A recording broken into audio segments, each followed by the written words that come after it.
Hello everyone, today we'll discuss an assembly method for this inclined throwing platform. Before assembling, let's check the quantity of its components. Then we start assembling. First, we assemble its base. Then, we assemble its assembly of the slope base. First, these two are the sides of its base. Then use these connecting plates to join them. First, we connect the largest part at the top. The pointed end first catches apart.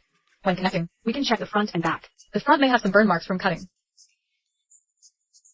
but this side should be better, so we can align them. This side can have the nicer side facing out. The less attractive side is hidden inside. It's not visible. It's okay.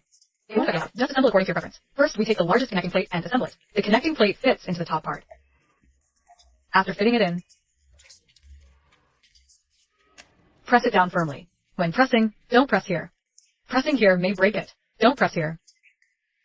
We can press here. Apply pressure in this position. Hand pressed here. Right down in this position. Then press down with force.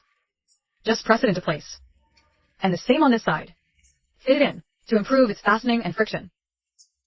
There will be some raised parts in this lot. So to increase its friction, press down with a bit more force. Once aligned, you can press down firmly. Just avoid pressing in the thin areas. Pressing on stable areas is fine. Press down with force to secure it.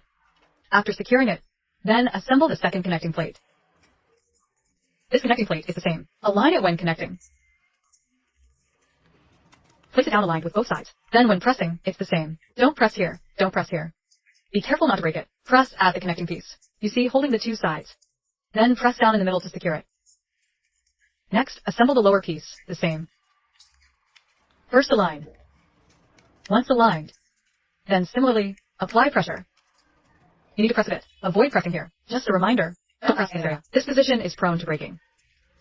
This way, you can connect them. After connecting, this is the base. Once this base is installed, the next step is to install the slope. Installation of the slope. Let's take a look at the slope.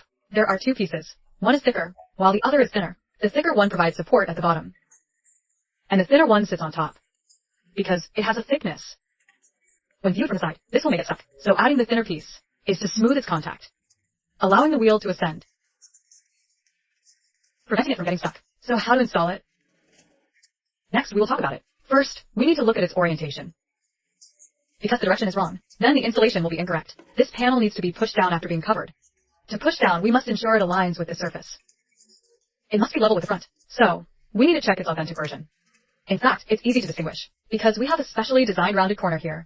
This side is a right angle. This side is rounded. Just remember the rounded corner faces down, and the right angle faces up, because this one, the logo on top might not be printed. Some are just plain. There is no logo. This is because it's a sample, so a logo was printed previously. What should we do first? We should align it directly with the holes. Then, press it in. Be careful when pressing. Don't break the slot that's being rented. Just align it and put it down, because we've left some gaps, so it can be placed down when aligned. Don't push it when it's misaligned. Otherwise, it might break. Place the board on top. Then place the bottom board. When placing the top board, note that this board is soft. This board is hard. So they're different. This board is soft. It has a certain flexibility, sometimes because this board is thin. It might not be fully flat. It can be a little concave, with a slight curve. So, for example, if we place it like this, it may lift. Then it might get stuck. At this moment, we should flip it over. At this point, we need to flip it over. After flipping, it will allow the edge to touch the surface. This way, the wheels can smoothly come up. Why do we need to add this board? Because this board is too thick. When it's too thick, the wheels will hit its edge when coming up. They will hit the edge of this board. So the board we are adding is a bit longer than this one. This way, the edge can touch it. Then it can smoothly come up. It won't get stuck like that. It can push up smoothly. This one can't be pushed up. There is a difference.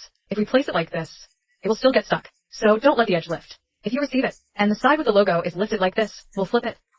Because sometimes it changes. Take it as received. Take it as received. So we make sure to flip it over, allowing the side to contact the edge. Because it's concave like this. Right?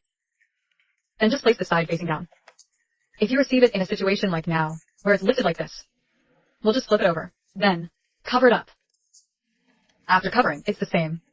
Align the 4 or 6 holes with this groove. Because once it works off, it can work like this, no matter which side it comes up. First, align the side. Push it in a little bit. Just a little bit stuck in, just a little bit stuck in. Then push the side. This side too. First align it, slightly align each edge. Because it can work sometimes. We need to be a bit patient. Don't rush. Align each edge one by one. After aligning the hole positions, it will fit in. Gently push like this, then push it in. After pushing it in, hold this edge tightly. Hold it in position, hold this edge, and push here like this. It will align this side with that side. Once pushed in, it's in place. All the push parts are the same. The pointed right angle facing upwards. The right angle facing upwards. This rounded corner. The rounded corner facing downwards. The rounded corner facing the sharp side. This makes it clearer. Which side faces up, faces down. After this pushing, it is in place. Right? When it's flush, it's in place. At this point, we've already installed it. After installation, this edge will protrude slightly longer than the inside one. A bit longer than the inside one. To make contact with the tabletop. After making contact, this can go up. Just a push and it goes up. There's no sticking here. No sticking here. This shows it's quite smooth. When the turret goes up, it's quite smooth. So, this is a method for installation.